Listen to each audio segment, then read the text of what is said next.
gaming could be the model for what tech should be. I remember whenever I learned about Project Natal, you all might know, especially for the Microsoft folks in here, you know exactly what Project Natal is. But it's the Kinect, right? So when the Kinect was revealed, a lot of us were really excited. For me, I was excited because it gave us more accessible options, like for gaming, right? You know, for those of you who were in that world, you remember that the big slogan was, your body is the controller, right? Because I think one of the things that we recognized in those days, you know, I used to have a gaming lab, and I would invite people to come into that gaming lab. Now, one time I had a group of folks who were deaf and hard of hearing, like in that space, so they utilized sign language, you know, to communicate with each other. But I did a very violent thing. What did I do? I put a controller in their hands and took away their mode of communication. Now, in that moment, you know, I'd always considered myself to be an amazing ally and an amazing human being, you know, advocating, you know, for everybody in spaces. But I just didn't even factor or fathom, you know, what taking away their mode of communication could be, right? Because it would be somebody like silencing me, putting their hand over my mouth, right? And if y'all know me, y'all know I'll be fighting and popping off after that if somebody did that, right? But in that moment, I was like, you know, what could I do to like fix this like right quick? You know, I was very apologetic. But we turned on the Kinect. And we did the Kinect, and they loved the Kinect. We interacted, you know, we engaged, you know, we had fun, but it also freed up their hands to continue to communicate in ways, you know, with us who were in that space. Now, although the Kinect can really be seen as a really beautiful and useful tool, you know, for accessibility, for inclusive practices, there was some missteps with the Kinect, right? And I think this was one of those moments where the tech world should have been paying a little bit more attention, because the Kinect gave us a very significant story that we're interacting and engaging and dealing with right now, right? Some of the earliest stories, you know, in my lab in particular, I had, the first time I unveiled the Kinect, it was in a summer class. So in that summer class, it featured a lot of our student athletes. Now, for those of you who are, especially like in the United States, you know, a lot of your student athletes, that's where you have the bulk of the diversity, right, on some of our campuses. You know, the football teams and the basketball teams. So I know at a place like Eastern Kentucky University, our diversity was in our sports, right? It's another problem. That's another keynote for another day. But I had invited them, you know, to come and, you know, to do some, you know, outreach and everything. So when they came into the lab to be scanned, for those of you who are aware of the Kinect, you remember the Kinect scans you. The Kinect could not read them. No bodies were detected. I'm like, what's happening here? Golly, this is really weird. But it wasn't detecting them because they were darker skinned. And at the time, we didn't really have the language, right? Now, some of us was like, oh, well, we know all this stuff is already racist, right? There were some folks that were like that. But in my mind, I'm like, well, maybe we've done something wrong. You know, we adjusted the lighting, we fixed some things, we moved it around the room, right? To no avail. And I remember there were other reports. So if you can go back, Twitter was early around the time, so it wasn't like huge Twitter outrage, right? So there were not calls to cancel the Kinect or anything, which it should have been, right? But during that time, you know, we were kind of operating and existing in like little silos. So I remember in the tech world, there were a few articles that were coming out, and folks were saying, Kinect, you have a problem. It's not recognizing darker skinned people. It's not recognizing bigger people. Because I know, like for me, there was the problem that my body, you know, I have a bigger body, so it was used to seeing, you know, slimmer, smaller kinds of bodies, right? So it was hella fat phobic too. So I remember the article, there was a rebuttal. I'm trying to think about one of the outlets. You might be in the room right now, but one of the outlets was like, no, there's not a race problem here. The problem is on the individual. Kind of like the IKEA response, like when all these dressers are toppling over people. Well, no, you just need to strap it to the wall. That's kind of like what we were told. You know, the tech said, you have to fix it, we're not gonna address it.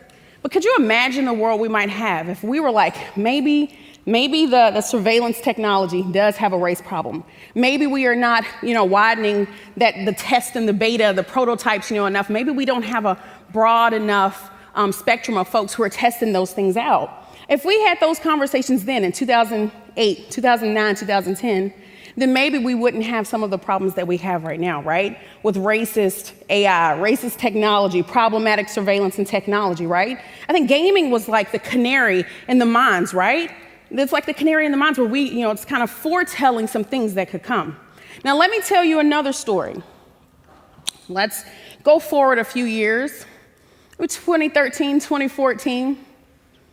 Some of us were gaming. You know, we saw this beautiful, this lovely, YouTube series. Somebody y'all might know her, Anita Sarkeesian, just a little small, little video on YouTube, Tropes versus Women, right? Little did we know the storm that would come because a lot of people were bothered and offended about what she was talking about in that story, right? In those stories, she was just saying, hey, gaming, you've got a problem. Some of your games are a little sexist, a little violent towards women. Y'all might want to think about that, maybe improve some conditions, right? Some of those early interactions, some of those early conversations were the precursor to what most of us know as Gamergate, right? Where there were these huge and massive harassment campaigns levied down on women who dare speak out about sexist treatment, about conditions inside tech industries and gaming industries.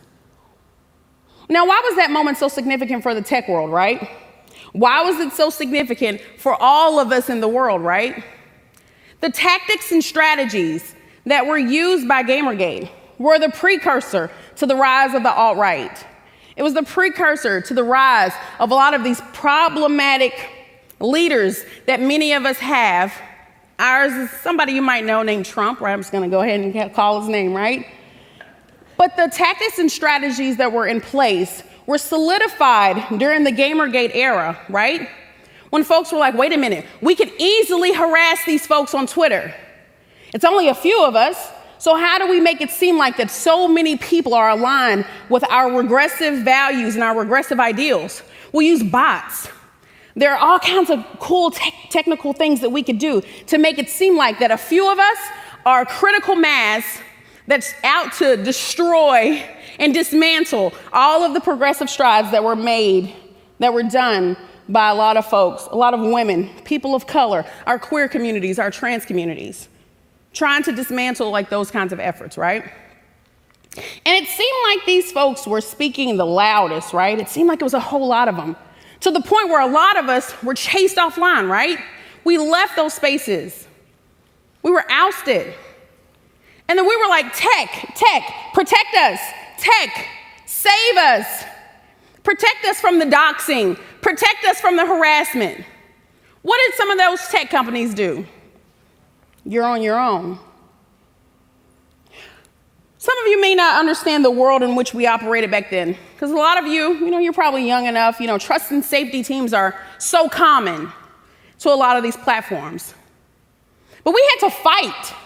We really had to fight and advocate to get those trust and safety teams to think about, hey, how can we protect people who might be the most vulnerable, who might be the most hyper visible inside these spaces, right? Things that seem so simple and easy, right? Being able to block and mute. Those weren't always on those platforms. Being able to filter out and curate your space. Being able to disable comments. Those things were not common. They were not popular. They were not there. Even with the rise of Zoom, when all of us, we went to those private spaces because of, being quarantined because COVID, hit us in very significant ways. But, the show must go on. So it was like, hey, put it all on Zoom. Why is Skype? Why did Skype not emerge victorious in this narrative? I don't get that. I feel like Skype was primed to be the winner here. But we got Zoom. But here we are. If Skype's in the room, I'm so sorry. Y'all could have been winners. You could have been winners. But even those early days of Zoom, right? Think about the folks who just had access to a space and could come in there and disrupt the space, right? Could harass us, right? Especially the more prominent, folks in the space, they were looking for folks, similar to how Twitch, has, those hate raids and those hate mobs that will just come in our space and disrupt our enjoyment, disrupt our joy, right? But these were the precursors to kind of what were happening, right? And if we would pay attention to those different kinds of nodes, then we could be in front of the story as opposed to being so reactive. And they're like, oh, that's happening over there. Hope it doesn't happen to us here. It's getting closer, it's here, right? Let's work to be proactive. Let's listen, even though it might not be the loudest voices that are speaking, right? I think it's still important that if we think about if these online spaces could, implement democratic values, then if we paid attention to the folks the minoritized folks, the marginalized folks who are at the bottom, we're trying to shout it out to the Twitter mountaintops. If you could listen to us, we would let you know some of the things that are happening. I think it's very important that we think about the convergence of certain things that enable these things to happen, right? So you have this convergence of people and cultures, especially, with the conflation of, social media spaces, the dispersal of a lot of social media spaces. We have the convergence of space, right? And I think with a lot of us going digital, we forget also how significant, the physical space also is too. These are in tandem, they operate in tandem. So for those of us, who spend a lot of time online and in online spaces, we have to continue to recognize that the physical space manifests in online ways in very significant ways, right? Just differently, right? It might not be the same conversations, but we have to pay attention to that manifestation inside those digital spaces. And then we also have the convergence of all these technologies, right? And the convergence of all these media. That's how we had something like Gamergate be so successful, right? Some people don't want to hear that, but Gamergate was a successful harassment campaign. And it was successful because it was not just rooted in the gaming space. People weren't just harassing me inside of Xbox Live, right? Because those spaces had converged. So I had my Facebook account connected. Twitter is connected. And whenever I would do a cool move in Dance Central or something, I could share that. And then there are other things of my identity that were emitted in there. So people could get access to us, right? Now those are some of those unintentional kinds of consequences, but they had real consequences and it really mattered. And so we need to have somebody at the table that is you know what? If you converge these spaces, we might need to consider what's the ramification? What could happen because of that, right? Here's a quote from, it's a good quote actually. Space is not just a passive backdrop to human behavior and social action, but is constantly produced and remade within complex relations of culture, power, and difference. Why does that matter? Why do I say that, right?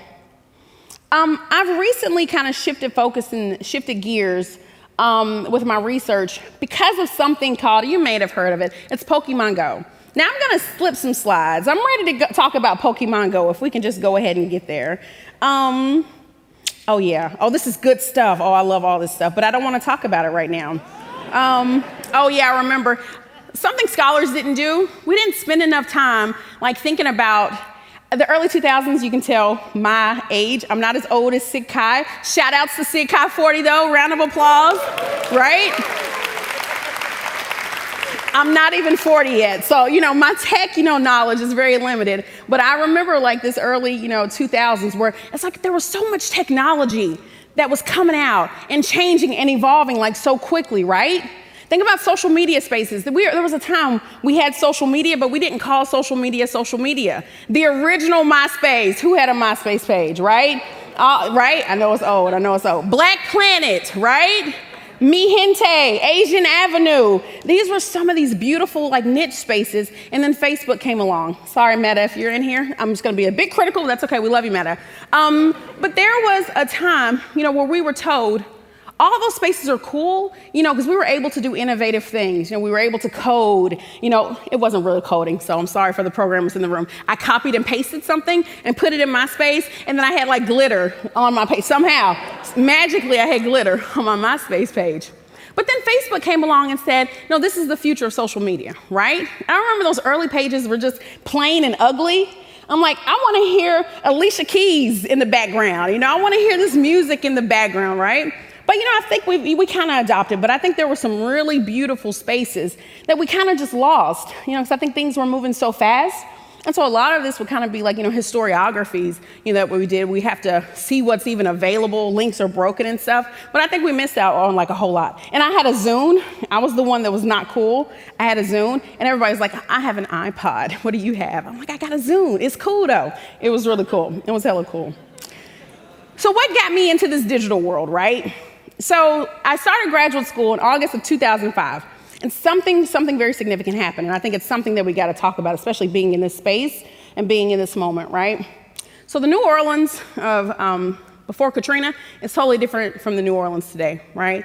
I think it's important that we recognize, how this singular moment really disrupted the city in really significant ways. But I remember being, absolutely.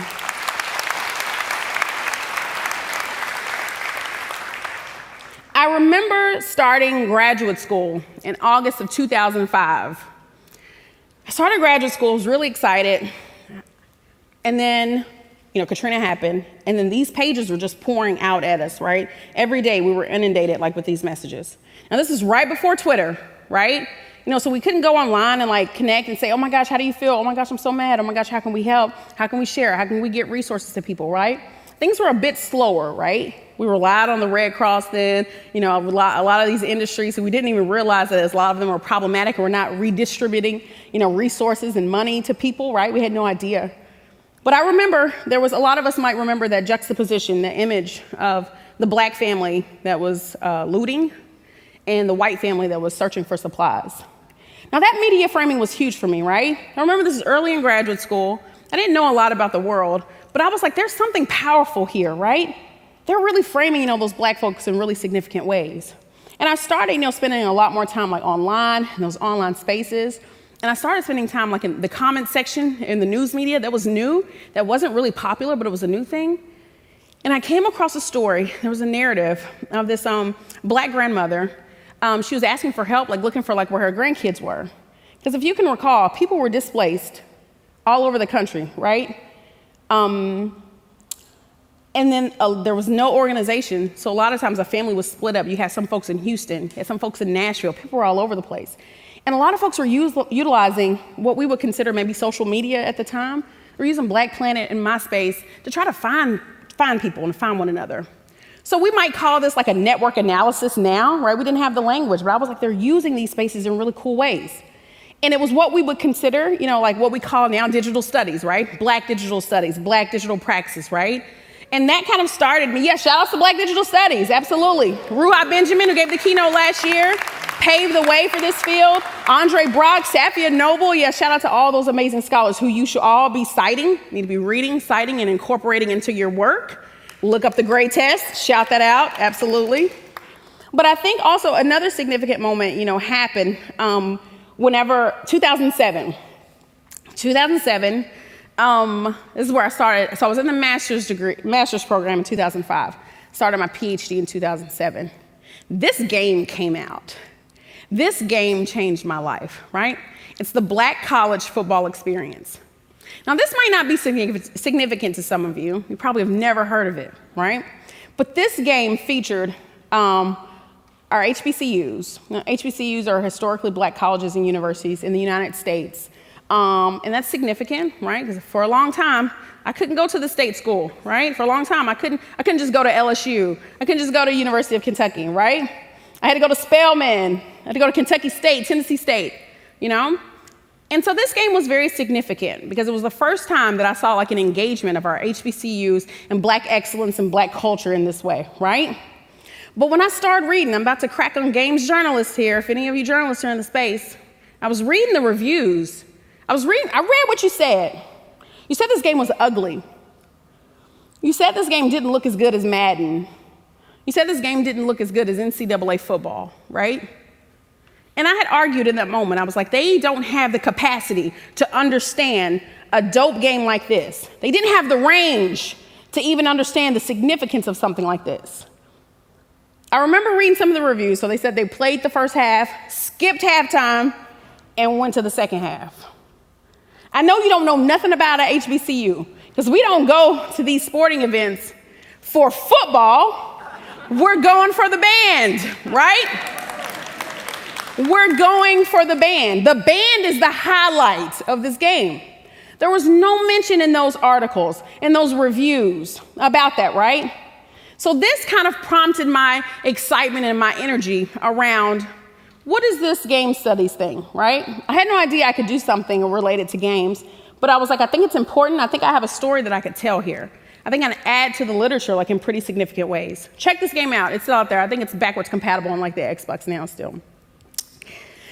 Move forward a couple years, right? So at this time, I'm collecting any instance I can of Black folks that are main characters, playable characters, right? I came across Dead Island, the zombie genre. Oh my gosh, Resident Evil got a hold on y'all because everybody just wants to make a zombie game. I feel like every week it was a zombie game. But Dead Island was cool because this was the first time that I recall playing a Black woman as a main character, right? Perna Jackson, shout out to Sister Jackson, y'all. Come on now, clap for Sister Jackson. I didn't know that this would be significant until maybe like a year later, like a few months later after its release. There was a report in one of the outlets, in one of the journals, which was a good thing. I think there was this really dope, I think it was like a white dude that worked at like GameStop, and he was really nerdy, really techie, and so he kind of looked behind games to see what the coding and the programming, like people, you hacker folks that can just do these amazing things. He looked at the code because he wanted to like look at something, right? And so he did that, and he found that the code that was associated with Sister Perna Jackson's special ability, it was coded as feminist whore. Right, same energy. It was coded as feminist whore. Somebody intentionally, camera, follow me. I'm going right here for a second. Follow me, camera. Could you imagine typing out the words, feminist whore? That's not an accident, right? Who accidentally types out whore?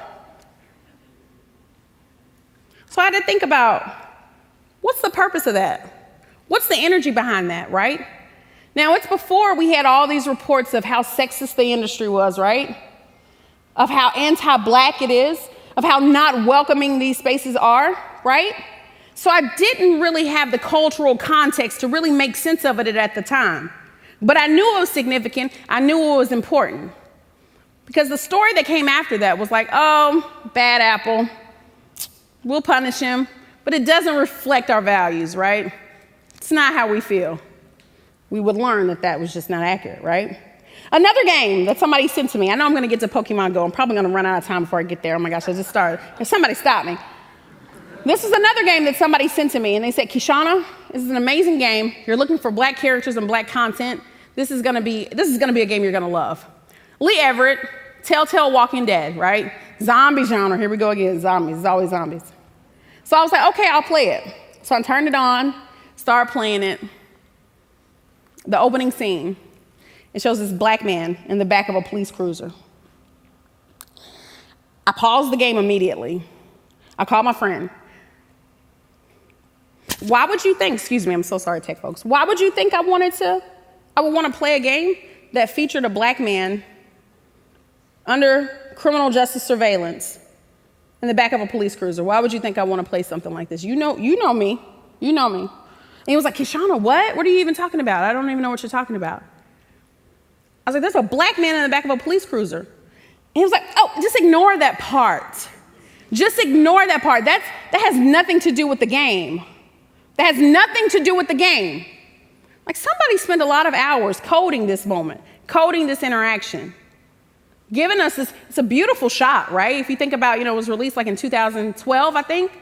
For gaming language, for those of us, it's a beautiful game, especially for those of you who played, Telltale's Walking Dead, right? And he was like, Kishana, that doesn't even matter. Because Lee Everett, he's actually a professor at the University of Georgia. He's a professor of history. That enraged me even more. Like, why didn't we start the game in a lecture hall similar to this? Why didn't we start him on campus, in the classroom? What are you telling me? What is the people who write these games? What kind of narrative, what kind of story are you telling me? That the black experience has to be authentic, and this is an authentic black experience? The interactions and engagement with the police? Is that what you're telling me? Because if that's what you're telling me, then you don't have the range to tell black stories, and you need to stop trying if this is where you're going to start. Yeah, you can clap for that. Oh, there we go. The hashtag says enough here. I don't think I even need to go there. Hashtag women are too hard to animate. We remember what you said, Ubisoft. When are we going to have a woman as a protagonist? No, you're too hard to animate. We don't know what to do with the female form. Okay, let me just go on. I can't even get mad about this. Battlefield 1, I think we reached an era where we were trying to do better with our depictions of blackness, right? You can use the QR code. This is going to take you to the opening of Battlefield 1, which it's a beautiful game. And I love this game because it was the first time that featured like black infantry, like black military regiment. Oh, and before you watch it, there is a lot of militarized violence, a lot of violence against black bodies, just so you're aware of what you will be seeing. But they did something so problematic here. So we were excited. We sat down to play it. And for those of you who play shooters, you're like Bruce Willis in Die Hard, right? we're like, can't nothing keep us down, right? Yippee-ki-yay. We just shoot, we go down, we spawn back, and we go back in there. The game tells us that we're not going to survive. And that was weird framing, and that was a weird narrative framing, like for a game like this, right? So when we played it, we could tell that the game wanted us to die, right? So we get shot a little bit, our health would go down. And we finally just succumbed. I'm like, okay, let's just do what the game wants us to do, reach our demise. So we died, and there was a memoriam on the screen. I think it was like Adolph Sims, and it gave like the years like 1885 to like 1915 or something like that. It gave us like a memoriam at the moment of his death, right?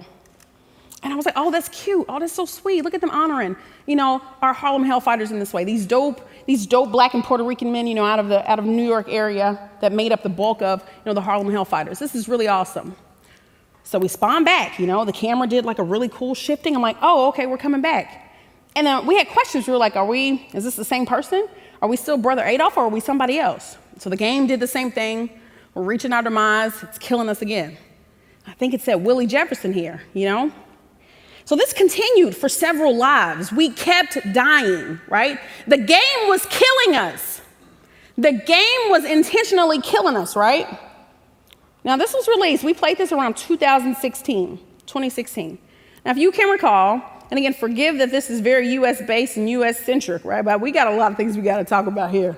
We got to talk about. It was hashtag Black Death everywhere around us. Hashtag Black Death everywhere around us. The movement for Black lives was happening, right? We're advocating in these different spaces, trying to get police reform, because we couldn't abolish them. So it was like, well, can you be reformed? Can you do better, right? And then we had this game that gave us like the brief snippets, the last moments of these Black men's lives, right? I had just watched the video of Brother Philando Castile taking his last breaths on camera. And you're going to give us a game and tell us to play? I'm not the audience for this. I am not the audience. I don't know who you made this for. Maybe it's more trauma porn. Or you want to see Black pain, for the folks who want to see Black pain and Black struggle and not do anything about it but watch it and engage in the hashtags and share it with no meaningful engagement to what it actually means, with no work behind it. Wasn't for me. Let's see, Pokemon Go. Terrible segue, but we just gonna talk about Pokemon Go right now, okay? We just gonna talk about Pokemon Go real quick. I got 10 minutes. When I got to Chicago, University of Illinois, Chicago, excuse me, you Chicago folks, they was like, you're the state school, you're not us. Okay, we're the state school. It was there where I met Professor Harrington, one of the co-chairs. So shout outs, if you're listening in the space, shout outs Christina. So yeah, clap for Christina, clap for all the amazing chairs. Yeah. I attended the Pokemon Go Fest. This was right before COVID, right? So it was huge, beautiful festival. I got connected to some beautiful young folks on the south side of Chicago, right? I got connected to them. Actually, it wasn't at the fest. We got connected through a listserv or something later. And so I was like, well, I would like to meet up with you. Can we meet up? Can y'all teach me how to play Pokemon Go? Because I'm not in the Pokemon world. So I was like, can y'all teach this to me? Because I'm fascinated with this world. I'm fascinated by this. And so they said, yes, we'll meet you. We'll meet you at the park. And I was like, okay, cool. So I was at the park. I was waiting for a long time. And then I texted them, and I saw I had missed some phone calls and some text messages from them. And they said, Kishana, we can't get in. I said, what do you mean you can't get in? I said, they turned us away. We're on the red line. We're heading back home. We're heading back to Inglewood. And I was like, well, why did they kick y'all away? They said, Kishana, I know you're new to Chicago, but groups of Black men, groups of Black boys, groups of Black folks does not bode well in the touristy spaces. It does not bode well for the white sensibilities of the city. Folks who want us disappeared, who want us gone, who do not want us in that space. So the security guards actually said, no, it's too many of y'all. Y'all got to go, right? So I went to the security table. I popped off. I cussed them out. I was like, they are my guests. What y'all doing? What y'all talking about? I popped off. I did the whole thing. And I was like, you know what? We don't need them because we can do Pokemon Go anywhere. From what I had learned, it was a geolocation system service. I'm like, well, no matter where we are, we can do Pokemon Go, right? That's what I thought. Wrong. I couldn't have been more wrong. when we went out there to try to find the pokey and all that, I still don't know the language of Pokemon Go. Whenever we tried to find the pokey, there were none around. There was one. It was a statue in the park, and it was a Confederate statue. Now, it hadn't been toppled down yet, because Chicago, they brought down Christopher Columbus, so it was on the list of ones to be toppled down. But the only Pokey Go that we could locate and find was in the park, and it was a Confederate statue. So in my mind, I'm like, okay, well, surely it's easy just to get some more registered, right? So I went to the Niantic website, and I found that there were some parameters. Do I have a slide of those parameters? I don't. Do I ever hit the red button to go back? I think so. I'm going to do that. Okay. Whenever I looked at the Niantic site, it said that the area just has to have some sidewalks, had to be a landmark or a place of significance, and it had to be safe. It had to be deemed safe. Now, for those of you who are based out of the United States or even globally, we know sometimes Chicago is synonymous with crime and violence, right? Media narratives. Think back to that media framing, that I talked about earlier. A lot of times they frame, the South Side as very dangerous places. So, but I was like, but there's so much rich culture and rich history here on the South Side of Chicago that it should be a no-brainer to be able to get some sites and locations, right? And so what we had to do, we kind of created like this digital humanities project of where we had to say, hey, this is the location of this. This is the continuation of all that beautiful Southern jazz. This is the continuation of the Chitlin circuit that came, from the Deep South and continued here. This is the site and location of this important person, And so we basically had to do so much work to show the significance of a place that had been deemed insignificant and had been devalued for all that time, right? But something else, this project really uncovered a lot of stories and a lot of narratives. Chicago touts itself as if it's this very wired city, right? Now, it's wired for some. The infrastructure is in place for some, right? Because if you look at that map on your left, there's like a little blue dot there. Now, if I were to show you that map, I'm so sorry I didn't copy and paste that map here. That map looks very different if we were to go to the north side of the city, kind of like where all those Pokey-Go are on the north side of the city in the Millennium Park, right? So here we don't have basic infrastructure that can support. But there is a racialized legacy of why this is happening. The legacies of redlining, the legacies of slavery and Jim Crow, those things are alive and well, across our cities and across our areas like in the United States. They are alive and well. So we developed this project, around like hybrid infrastructures, right? Of where, not only does the digital matter, but the physical still matters in context, with the digital. So we had to realize that the things that we build and develop and imprint like into digital spaces are influenced by the physical. We can't just all of a sudden say, oh yeah, segregation doesn't matter because whatever we create, it's going to be distributed equitably across all populations. That's just not true. And the sooner we realize that, the sooner we'll stop popping off on everybody on Twitter, and then y'all can do something about it so that we can have meaningful change like inside these spaces. You have to have those conversations at the ideation stage, at the brainstorming stage, before you just say, oh, this is a cool idea, let's just do it, right? Because you're gonna impact, the economically disadvantaged. You're gonna impact folks who are geographically isolated, and you're gonna continue to ignore the global South. As much as you tout and praise yourself of being inclusive and intersectional, we have to think about who's still left out, and can we have intentional structures in place to make sure that people are able to participate and able to interact and engage. We can't just say these beautiful words. We have to put action behind them and ensure that we have those equitable practices in place. Oh, sure, thank you.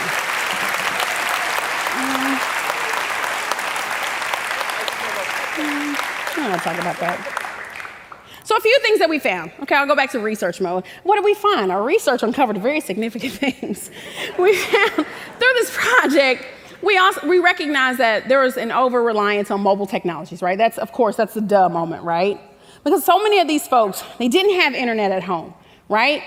They didn't have computers at home, but they had galaxies. Now, how they acquired these galaxies, I'm gonna tell you, some of them stole these phones off the trains of folks now, so that's a different story completely. But they didn't have access to things, and so I think that's just basic instincts, basic human instincts. We'll try to figure out how to still participate and partake, by any means necessary, right? So there's really a reliance on like mobile devices. So it's important that we think about, are we building the infrastructures up around mobile devices for equitable practices, right? And then also influence like this project that I'm working on. Don't steal my stuff, right? Cite me. If you go and take pictures and stuff, make sure y'all cite my work. Hashtag cite her work, cite Black women, cite a sister, okay? So, absolutely. So I'm building this out. So it looks, not finished, because it's not, because I'm working on it right now. But I recognize that there are 3 significant things from all the work that I had seen, that we have to think about those authentic experiences, right? Who are you building these experiences for? Who's your audience? We don't spend enough time in those moments. You wouldn't have given us Lee Everett in the back of a police cruiser if you thought about the optics of what it meant to be Black in the space, right? And also with aesthetics, place, time, space, bodily, sound, sonic experience, mechanical aesthetics, the karma scales. Do karma scales match the culture, right? Let me go to this image right here. This right here, what is it, Infamous, Second Son, if I can remember? There was a moment, of course, I threw the whole console down when this happened. We got sacrifice the tribe or turn yourself in, right? There are some cultures that would never pick this bad option that meant the worst for everybody, right? They just wouldn't do it. So you got to get some consultants or go read a little bit, go read some books or something so that you can get versed on things so you won't have missteps like this. And so you won't just have this level of violence where you're continuing the projects of white supremacy, where you're continuing the genocide, where you're continuing the ethnic cleansing, where you're continuing the settler colonial models that have been put forth that we can actually disable and we can dismantle, right? I remember, I got a minute and a half, okay, I'm gonna rush. I remember being at a game jam one time, and the prompt that I gave them, I was like, create a decolonial game. They were like, how do we do that? What do you mean?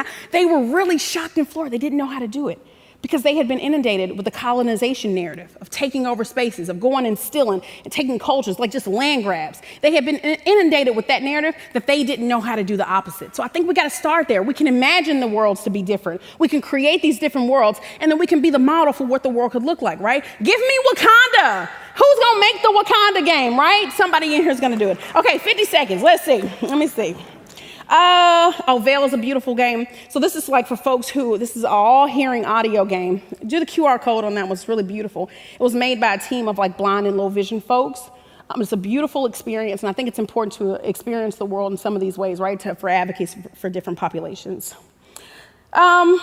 Let's also be a model for intersectional tech wins. Another QR code. This is gonna take you to the intersectional tech win queen, Momo Pixel, who gave us Hair Nah. She's an amazing human being, amazing person. Here's her picture. Let's say her name, let's see her face, let's interact and engage with her. That's a clip from the game. I'll see it. 15 seconds, oh my gosh.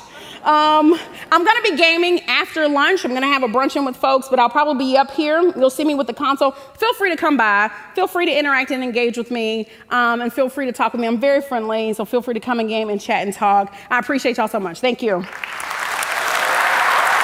Thank you.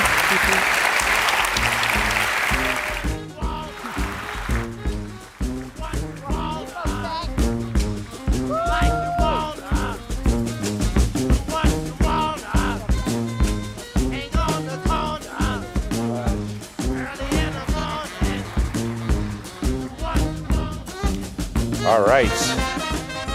Thank you so much. Thank you. Before we get started, I want to remind everybody you can go into Hub to ask questions. If you use Slido directly, we are event 892699, which is a very memorable name, I know. Give it to them again. That's what we're going to 892699. Operators are standing by. Please donate all you can to the Chi Conference.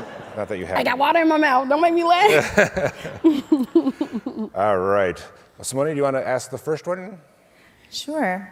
So one of the questions that you have is, what advice would you give to new PhD students now who may be Black or members of other groups who experience discrimination? And that's from Sarita. She's back there somewhere. Hi, Sarita. Oh my gosh. Shout out to Sarita. Yeah. Academia is not going to be a magical space that changes your life, right? I think institutions are problematic, and academia is like included in that, right? So I think that if you just go in there like with that understanding, we can do amazing things in those spaces. But I think what you have to do is really find the communities of support. you know, the people who value, you know, the work that you do, value you in the space, and will advocate for you, I think, you know, those things become like pretty apparent and like pretty clear about who the advocates and who the allies are like in the space. And there are plenty of them in the space, right? So I think as long as you just align yourself with those folks and just recognize that, also don't be fighting battles alone and by yourself, right? And just because like you see a problem, don't think that you're the first one who saw it or, you know, thought about it. Just know that there's like a community of people probably operating like behind the scenes, like to ensure, you know, safe spaces in here. But also don't be deterred. Because things are just going to happen. You're going to get upset. There are going to be some missteps. People are going to mess up. I think if we just also had like a little grace about stuff too. I'm like, you know what? You messed that up. We can fix that. You know, let's work together to kind of try to fix it. So I would say just find like communities of support. And I think you can withstand the things that academia might throw at you. And industry too.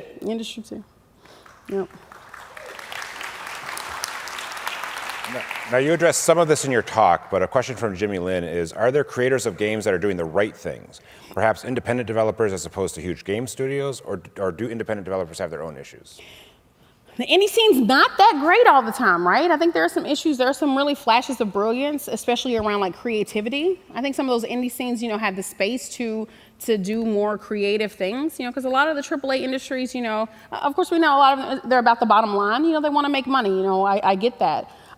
So I think that, but there are also spaces of people who want to do dope things inside those big industries, right?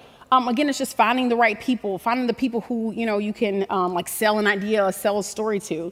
I remember reading in an article that like 2016 was like the year of the black gamer.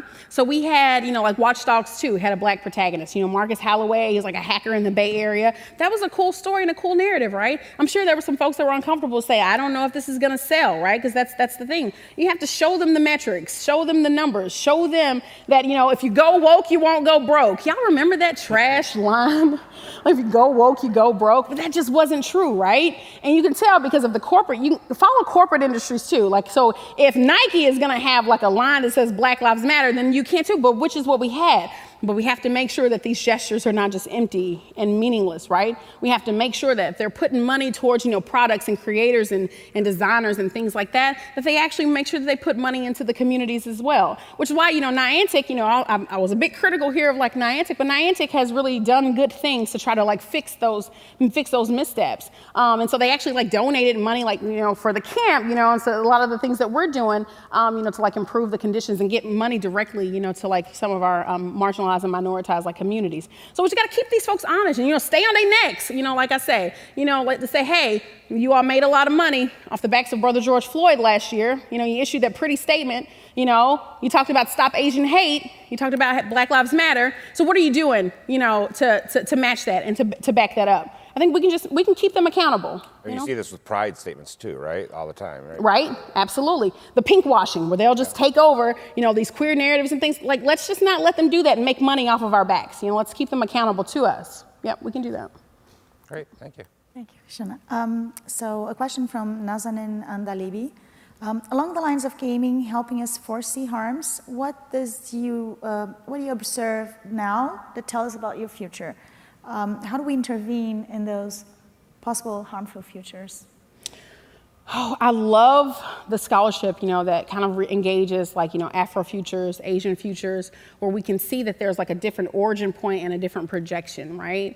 You know, I love the work of like Octavia Butler and people who draw off those, you know, pretty powerful narratives to give us like something else and just something different, right? I think it's important that we start to like, you know, shift our energy. I hope I'm understanding the question right, you know, let me know if I'm not. But I think it's important that's why we, like when we think about like a table, we think about like who's at the table and who's bringing in those diverse voices and diverse perspectives, you know? I love drawing on the examples that we have, right? Nobody thought that Black Panther was gonna be successful or do anything, right? It's a global phenomenon, right? You know, nobody thought that, you know, people thought it would be like just problematic if they, you know, had a statement, you know, saying like Black Lives Matter. But people, you know, I don't want to say that, you know, we have consumption power and that we buy, that. But I think also we have to talk the language of a lot of these companies of where, if we see that you're doing the right thing, we will invest in that, So I hate to turn everything to like a dollar sign, but I think that that's where we have to talk the language of a lot of these institutions and a lot of these places. And I know that's more of like industry talk, but like in academic spaces,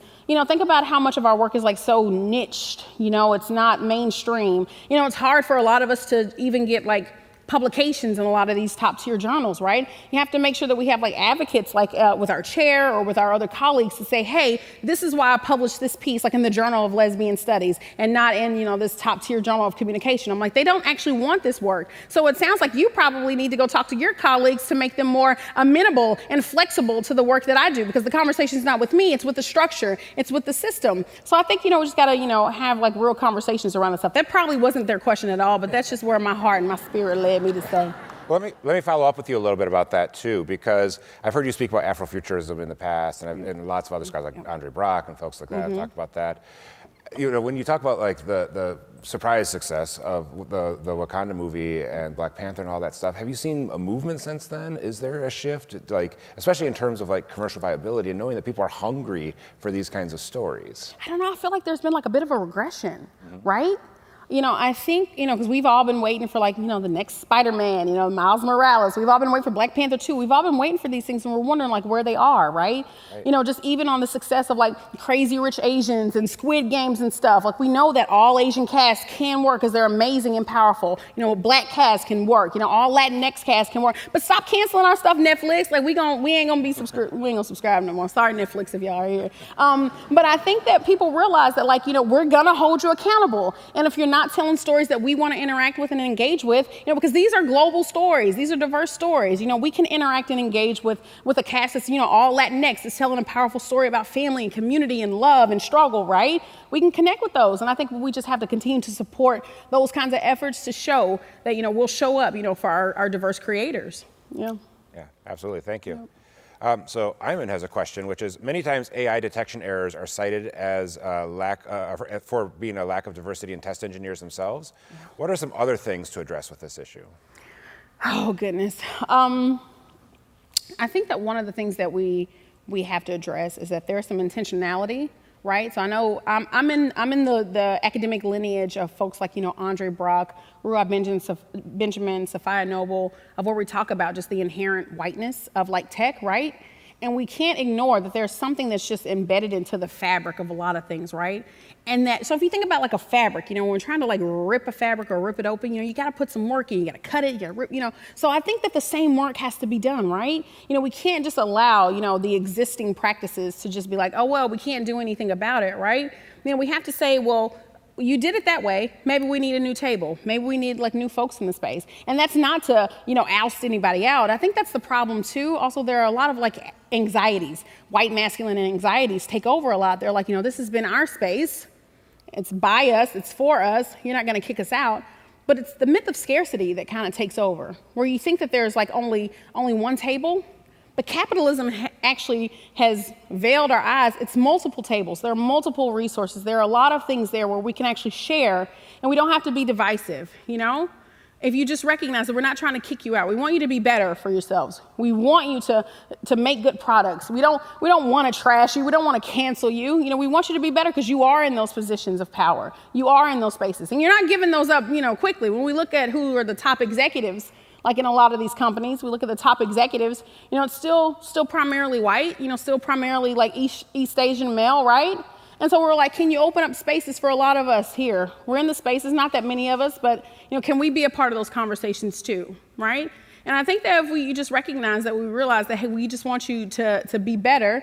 But it's like when you ignore us, like we get mad. When you're like, hey, we are the best and brightest in this room, that's when we get mad, and that's when we get frustrated, and that's when we go to Twitter and drag y'all, okay? So we don't want to do that anymore. Not unless you're really doing harms, Elon Musk, but don't be Elon Musk, Be better. Be better than, right? Be better than. Be better than. Yeah. So, Kishana, are you, a question by Justice Stark, are you aware of any game developers that produced racist games in the past but have shown steps toward improvement? And if so, what steps have they taken? I feel like there was this really awful game that I remember playing. I think it was available on the Apple Store. But basically, it was like a border crossing game. And so there were brown folks, Mexican, Guatemalan, brown identifying folks like at the southwest border of the United States that were crossing the border, and there was a lot of harm done to their bodies when they were crossing, right? And so I remember we advocated to get this game removed. There was also a game that showed veiled brown women in hijabs, Muslim women, and it was like the same level of violence. And so we had advocated to get these games removed from the Apple Store. And these are small companies, right? That I think they try to be provocateurs. But I'm there are some games we're not gonna play that, and we're gonna cancel that, right? Because think about the harm of those kinds of narratives. So I have some grace and some flexibility, for instance, of like putting Lee Everett in a police cruiser, right? I have some grace, around, the hypersexualization of women. But when there was actual violence and the actual destruction of because the first Watch Dogs, I could not play the first Watch Dogs because there was an extreme level of violence against women. And where you, as the main character, you're just watching women getting hurt and women getting killed just for the narrative of a game to go. I don't play that. So there's some things that can't be redeemed, right? But also I think about, these people are the best and the brightest in their fields. And they want to give us trash narratives. I'm what's wrong with them? Why do you think that this is okay? I'm really concerned about the innards of these folks, to want to create something of where you're doing so much harm and so much violence, to people's bodies, because a lot of that might translate into how people actually really feel, and they may actually want to do that, right? So yeah, so I don't know. I don't know if some are redeemable, because we canceled them. The folks that were just doing that harm to the folks who were crossing the border. We just canceled. I don't know. I'll Google them, see what they're doing now. Because they're probably working at Activision Blizzard.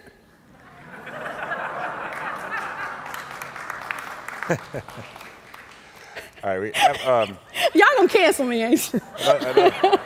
another question we're not going to look for them for sponsorship for next year. Oh, I'm so sorry. We want your money, Activision Blizzard. We need your money. We need your money. Another question that comes from Jasmine Jones, who's our student research chair, has a question. Tech has a move fast, break things culture. It's more important to be first to innovation and then responsibility later. Can games address this systematically? I think it's just so endemic to gaming culture, right? Like I said, I talked about all the innovations. I talked about all these amazing things that, these gaming companies have done, which is really cool. And I love following it, right? But I think that notion, is endemic to the culture where people don't think about the human side of things. They don't think about the harms. They don't think about that. And I wish that they would, which is why we need more people at the table. And even if folks are at the table, it's not going to improve it, because think about being at those tables sometimes. It's kind of chilly in some of those spaces where people aren't listening to you. They don't value your perspective. They might steal your ideas and say that it's theirs, right? So we also have to just think about who's there, who's contributing. But I think that's why I wish we had more accountability structures, right? I'm not saying more regulation. I know people don't like all that, but I'm saying just accountability structures, or where people, have to do a gray test for industry, or where if you don't know what the gray test is, you better look it up now. It's very important. But they could say, did we have a consultant that gave us advice and, on our depictions of this? Did we have somebody say, we did this tech, what is it going to look like out into the world? If somebody, had did a test run of Pokemon Go, you would realize that because Chicago is such a story rooted in the legacies of redlining and racialized housing segregation, you will recognize that, it's probably not going to be equitable distribution because of how the structures are in place, because the physical space impacts the digital. Or you can just hire me and I'll, give me all the money, and then I can just tell you how to fix things and make it perfect and better. You can do that too. So moving beyond games a little bit, we have a question by Leonard Naka. So how could avatar representation in social VR spaces, metaverse, address some of the diversity, equity, and inclusion issues games are facing? We got 30 seconds, so I'm gonna do my best. I think there are a lot of beautiful things that can happen in the AR, VR space, right? Because I think because of the nature of the immersive experience, it does something different. I'm not saying that it's completely, it could be very changed, we're going to solve all our problems in AR or in VR. No, but I think that because of the connection that it still has in the physical space, I think it gives you some bit of a real kind of experience. And I think that, I know I have a whole story to tell, but I won't do that because I know we're strapped for time. But I think that we could pay attention. A lot of people were wanting to use the VR space to generate empathy for like a lot of things, but we have to realize the limits of what technology can do and just recognize that it can be used for a tool for advocacy and like raising awareness, and to make sure the limits of it, and to realize that people still have to do the work of things, and we can't just allow technology to do it. The people still have to do the work. Yep. Great. That's time. That is right on time. That's perfect. Fine, perfect.